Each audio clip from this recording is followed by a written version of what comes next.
تشکیل ہوئی سندھ میں، ہم ایک مسجد میں گئے، بند پڑی ہے، جالے لگے ہوئے جناب، ہم نے مسجد کھولی، بسترے رکھے، اس کو دھویا، صاف کیا، تو وہاں محلے والے آگے، اس نے کہا وہ بھائی یہ بڑی بھاری جگہ ہے، استغفر اللہ،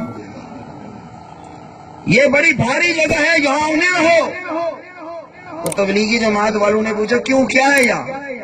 کہنے لگا یہاں رات کو ایک بلا بولتی ہے، وہ بلا چیختی ہے، روتی ہے، اس لیے تمہیں کہہ رہے ہیں یہ بڑی بھاری جگہ، یہاں نہ رہو۔ تبلیغی جماعت والے کہنے لگے رب کا گھر کہاں جائیں گے بھائی، کچھ بھی نہیں ہوتا، ہم یہیں رہیں گے۔ وہ جماعت والے بزرگ کہتے ہیں رات آدھی وقت کا جب ہوا وقت، آدھی رات کو کسی کے رونے کی آواز آئی، ہم سب اٹھ کے بیٹھ گئے، پریشان ہے، یہ کہاں سے آواز ہے؟ ہم نے کہا بھائی تو جن ہے، بھوت ہے، جو بھی ہے، بتا کیا پریشانی ہے، کیوں روتا ہے؟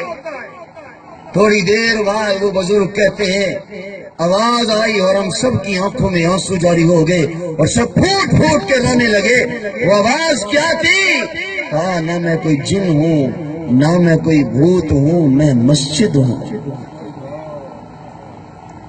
میں مسجد ہوں، میں ہر روز رات کو روتی ہوں، ان ظالموں نے مجھے ویران کر دیا ہے، انہوں نے مجھے برباد کر دیا، میں بھی ساری رات رو کے اللہ سے ہر روز یہی دعا مانگتی، یا اللہ جس طرح انہوں نے مجھے ویران کیا ان کو بھی تو یوں ویران کر دے، جس طرح انہوں نے مجھے برباد کیا ان کو بھی یوں برباد کر دے۔ اور تبلیغی ساتھی کہتے ہیں صبح ہم نے جب محلے میں چکر لگایا تو اس محلے میں کوئی اندھا ہے، کوئی لولا ہے، کوئی لنگڑا ہے، کوئی مفلوج ہے، سارے محلے میں کوئی ایک بندہ بھی صحت مند نہیں ہے۔ میرے بھائیو